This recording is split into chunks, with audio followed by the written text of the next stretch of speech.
Kwa majina naitwa Medi Ayubu Njusi, nafanya kazi shirika la kilimo endelevu Tanzania, yani SAT. Miaka kadhaa nimekuwa nikifanya kazi ya kudevelop au kudesign landscapes, sustainable landscapes kwenye maeneo mbalimbali.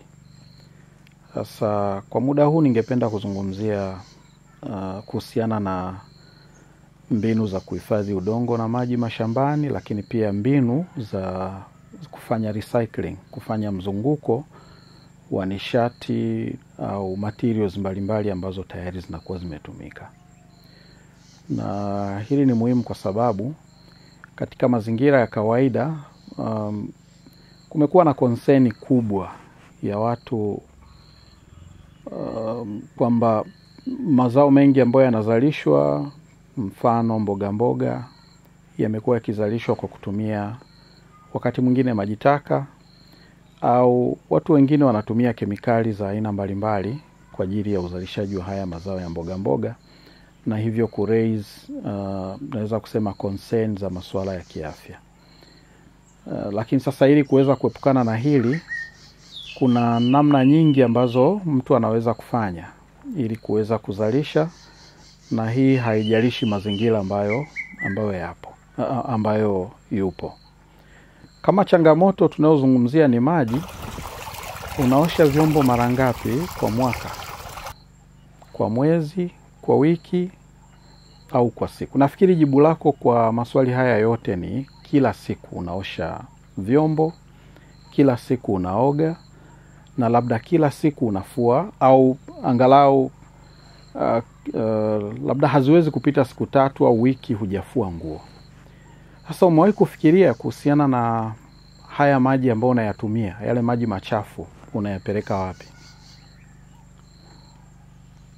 Yes, labda mara nyingi inaweza kuwa unayamwaga, na labda watu wengine ambao wana maeneo madogo na pengine hawaja connect mifumo ya kuosha vyombo na septic tanks, wanapata changamoto sana za kuweza kumanage haya maji. Lakini kuna suluhisho kwenye hili, na unaweza kuyafanya badala ya kuwa chanzo cha changamoto kwa upande wako, yakawa ni resource muhimu ya kuweza kuzalisha mazao mbalimbali, kutia ndani mboga mboga. Kwa njia mojawapo ya kutumia haya maji ambayo tunasema ni wastewater, ni kutengeneza kitu kinachoitwa banana cycle. Kwa kwenye hii banana cycle, unachimba shimo katikati na pembeni unatengeneza tuta, lakini pia unatengeneza mtaro kutoka sehemu ambayo una discharge yale maji. Sasa wengine wanajaribu kufikiria kuhusiana na labda vitu kama harufu au tu hali ya uchafu wa mazingira katika hali kama hizo. Lakini bado kuna namna ambayo una design hiyo banana cycle kwa namna ambayo huwezi kupata harufu, lakini pia huwezi ukahisi hali ya uchafu kwenye mazingira husika. Kwa hiyo unaweka brown materials, unaweka kuanzia kwenye njia, lakini pia katikati ya lile shimo ambalo unakusanya yale maji. Na hii inakusaidia kwa namna mbili, kwa sababu hizi brown materials zinasaidia kufyonza sabuni, kufyonza na labda taka nyingine zozote zile.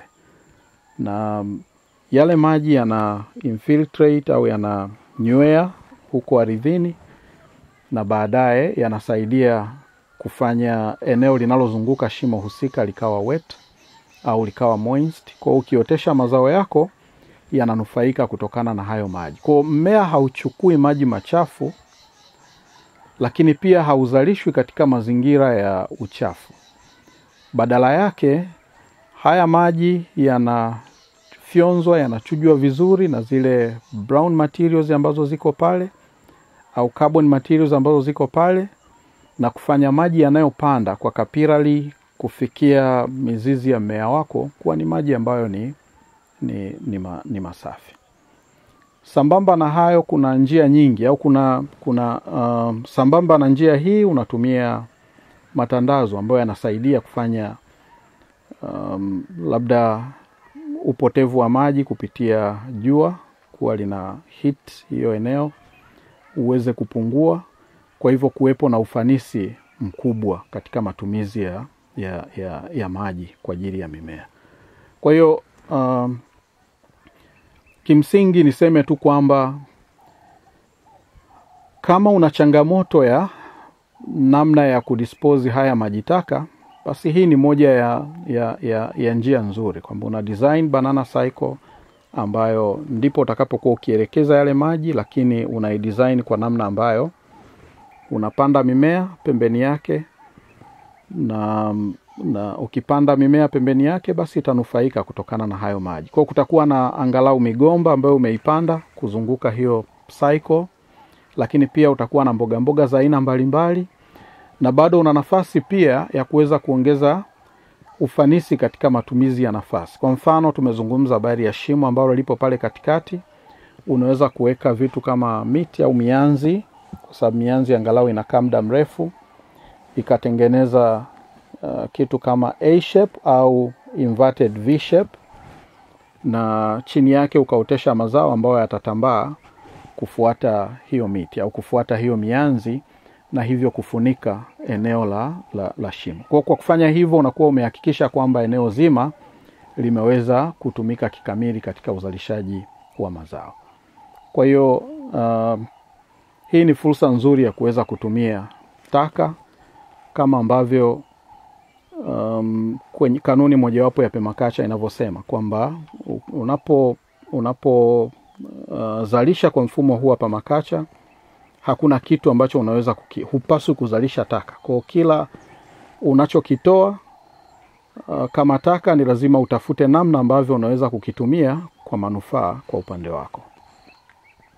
Sambamba na hili, kuna changamoto nyingi pia zinazohusiana na hali ya hewa. Maeneo mengi yanakabiliwa na uhaba wa mvua, na wakati mwingine hii changamoto ya maji naweza kusema iko tricky kidogo, kwa sababu wakati huu tunalalamika kwamba mvua ni kidogo, lakini kipindi kingine tunalalamika mvua inapokuja kwa wingi, tunalalamika kwamba mvua imekuwa nyingi na inasababisha labda maeneo maji kutuama kwenye maeneo husika. Unaweza kuona mazao kama alizeti, mvua zinaponyesha kwa wingi hayawezi kufanya vizuri. Hiyo ni upande mmoja. Lakini kwa hiyo hakuna hali ambayo tunaweza kusema ni ideal. Kwa ni lazima tuhakikishe kwamba haya maji tunayamanage. Yanapokuwa kidogo basi angalau tunayahifadhi kwa namna ambayo yataweza kutumika kwa muda mrefu. Lakini pia yanapokuwa mengi tunatengeneza miundombinu ambayo inafanya yale maji mengi yanaingia ardhini, lakini yale yanayozidi yanaendelea na safari. Kwa moja ya teknolojia ambazo tunazitumia katika kuhifadhi maji mashambani na kuimprove drainage ni teknolojia ya nusu mwezi. Kwa hiyo kwenye nusu mwezi tunachokifanya ni kuchimba mtaro ambao unakuwa na umbo la nusu mwezi na kutengeneza tuta upande wa chini, tuta ambalo linatoa space kwa ajili ya uzalishaji wa mazao mbalimbali, lakini mtaro unatoa nafasi kwa ajili ya kuvuna maji au kufanya maji yaweze kukaa kwa muda mrefu, na yanapokaa kwa muda mrefu maana yake yanapata nafasi ya kunywea ardhini na hivyo kuhifadhiwa ardhini. Njia kama hii inasaidia kuhakikisha kwamba kipindi ambacho tunakuwa na mvua haba basi tunakuwa na unyevu kwenye udongo kwa muda mrefu, au kipindi ambacho mvua inanyesha alafu unapita muda mrefu, zinapita siku kadhaa hakuna mvua, bado ardhi yetu inabaki ikiwa na unyevu.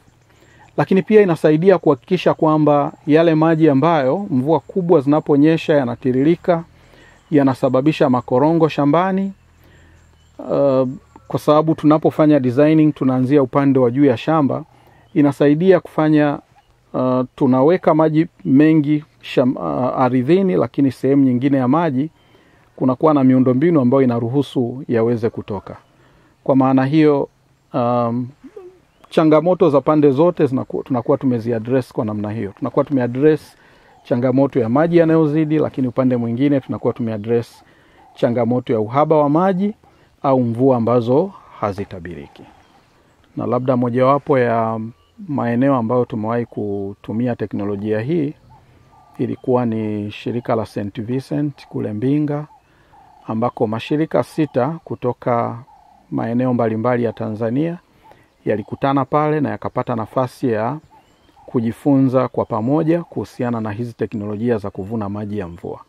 Kwa hiyo kulikuwa na teknolojia ya nusu mwezi, lakini sambamba na teknolojia ya nusu mwezi kulikuwa pia na teknolojia ya kutumia mtaro au unaitwa swell, ambao lengo lilikuwa ni kuvuna maji yanayotoka barabarani tunayaelekeza shambani kwenye mtaro, na ule mtaro unaruhusu haya maji kuweza kupenya ardhini taratibu na hivyo kuendelea kumoist sehemu ya chini ya shamba.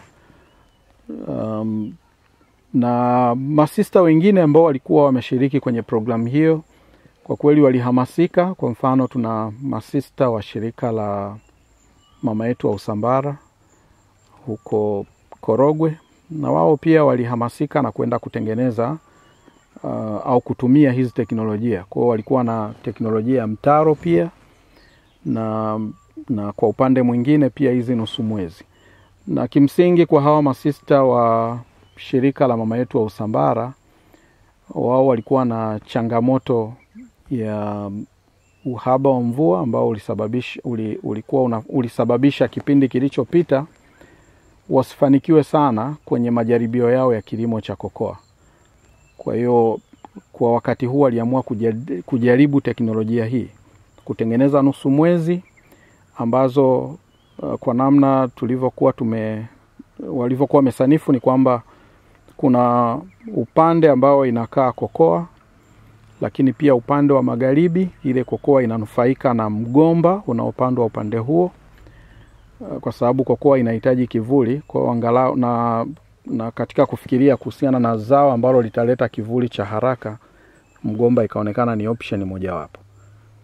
Sambamba na hilo, ili kuhakikisha ufanisi kwenye matumizi ya ardhi, maana yake nafasi nyingine pia inatumika kuotesha mazao mbalimbali, mazao mengi kwa kadri inavyowezekana.